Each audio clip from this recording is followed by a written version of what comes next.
Good evening and thank you for joining us. We have new information tonight about that strip club shooting. That security guard says he fired in self-defense. New since 6 o'clock, police are telling Channel 4 that those three men may have driven their truck at that security guard. All happened at Wacko's Bar and Grill on Emerson Street near I-95. Channel 4's Vic Micolucci just spoke with the security guard. And Vic, what did he have to say about this triple shooting? Well, Kent, I just talked to the security guard over the phone, and he told me that the police officers, the detectives in the case, and his lawyers have told him not to talk about the case to anyone. But according to what he told investigators early this morning, he's calling his actions self-defense. This area is very dangerous. This parking lot, the neighborhood is all very dangerous. There have been crime issues in that neighborhood for years. Local defense attorney Gene Nichols says he isn't surprised about what happened early Sunday morning in the parking lot of Wacko's Gentlemen's Club. Police say there was a fight inside involving clubgoers and the bouncers. It moved outside and ended in gunfire. Police say an armed security guard, Jared Chimay, shot three men whose names you see right here inside their truck. Investigators say Chimay, a Centurion Security Services employee hired by Wacko's to patrol the property, told them he opened fire because they were driving their truck at him, trying to run him over. According to a diagram of the damage in this police report, the shooter's bullets went through the three men's truck's hood, windshield, and passenger side door. Nichols says that doesn't mean the shooter is out of the water just yet.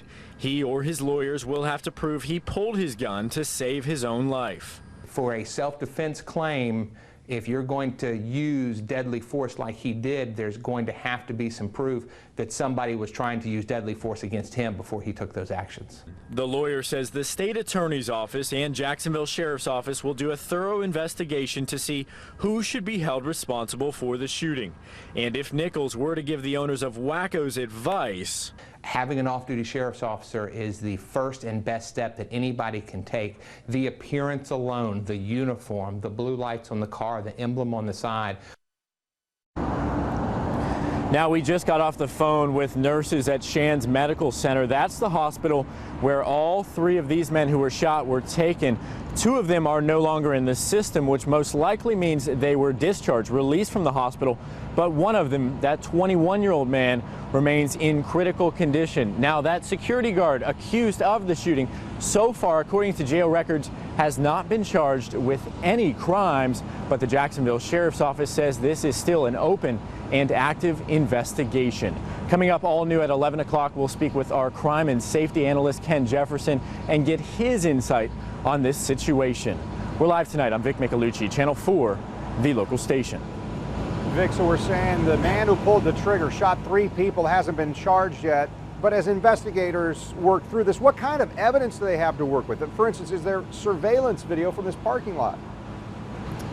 We do believe that there's surveillance video based on what I was able to read in the police reports, and just standing here in the parking lot, I can see at least one security camera right there in that corner, right underneath the Sweepstakes Internet Cafe. We also understand that there were several witnesses in the parking lot at the time, because remember, this was about 1:40 in the morning according to police, and the bar lets out about 2 o'clock, so a lot of the patrons were going home, likely saw this happen and gave detectives what they saw.